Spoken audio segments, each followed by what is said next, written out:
Right, so let's go through it and let's start with number 20. Now, number 20 on the list is Indonesia. Now, I've been to Indonesia, a Muslim country, and I can tell you, nowhere in the world. Now, so I've put difficulty of approach here as 5 out of 10.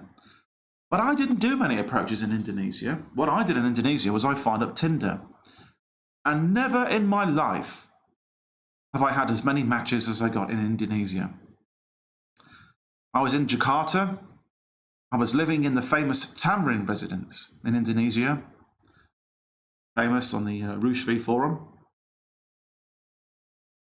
I just fired up Tinder, and I got match after match after match. And it was basically like a porno movie. They literally just turn up to meet you near the hotel, and then 20 minutes later, back in the house and sliding down the knickers, and away you go. Never seen anything like it. Now, the woman that I'm highlighting on the screen right now, the lovely young Indonesian girl, nothing like the women you'll see over there. I mean, they tend to be quite short. Now, I like long legs. They tend to be quite short, obviously. They're not really brown like dark brown. They're quite light brown. And they are quite nice women. They're quite submissive. They're just a bit dopey. I'll tell you a story. I pulled this Indonesian woman. She was actually very hot. She was very hot. I'm sorry, I'm not looking at the camera. She was very hot. From Tinder. But there's some weird stuff going on. So the first time she came back to the apartment, she was literally bursting into tears, and she wouldn't leave. I couldn't get rid of her that night. She was like, not like a zombie, but she just wouldn't leave. They was crying about something. And I was like, whatever is the matter, in my charming, English, caring way. She's like, no, I can't go home. I will get in trouble. I can't be out with Bule. I think it's Bule they call you, like a foreign man. And so that was very weird, and I started to get paranoid. I started to think, shit, am I going to have all these police coming around and stuff? And I just thought, I can't kick her out. So I just had to let her stay, It was just really disturbing. I was just getting paranoid about what was going to happen, Now, 2 nights later, like a dumbass, I invited her around again.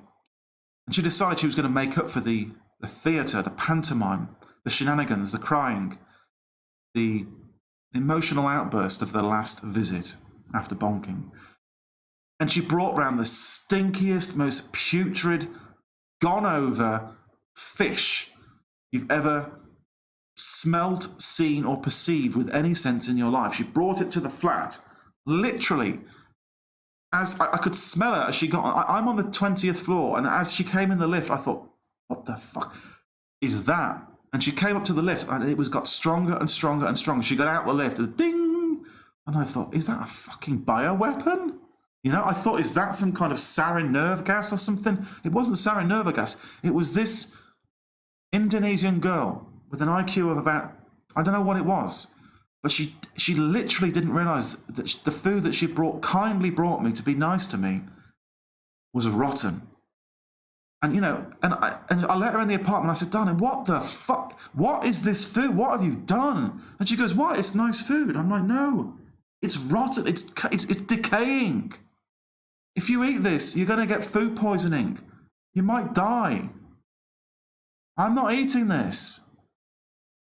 So I took the fish, the rotten fish, and I went back down the stairs with her. No, not down the stairs. I went in the lift with her. Stunk out the lift for God knows how long. Weeks. I don't know. And I threw that piece of shit over it. I threw it into the skip, and then I heard some scuttling, and I heard the exceptionally large rats running around after the fish, gnawing on that fish. That's my vivid memory of Jakarta. Lovely women. The knickers just peel down with Tinder, but just don't let them come round your house because they start crying. Or, for God's sake, don't ever go for a meal to them because they seem to like rotten food. So that's what I experienced there. And by the way, the city absolutely reeks. It reeks. It's busy as hell. I've never in my life experienced a more busy city. There's taxis everywhere, and there are rats.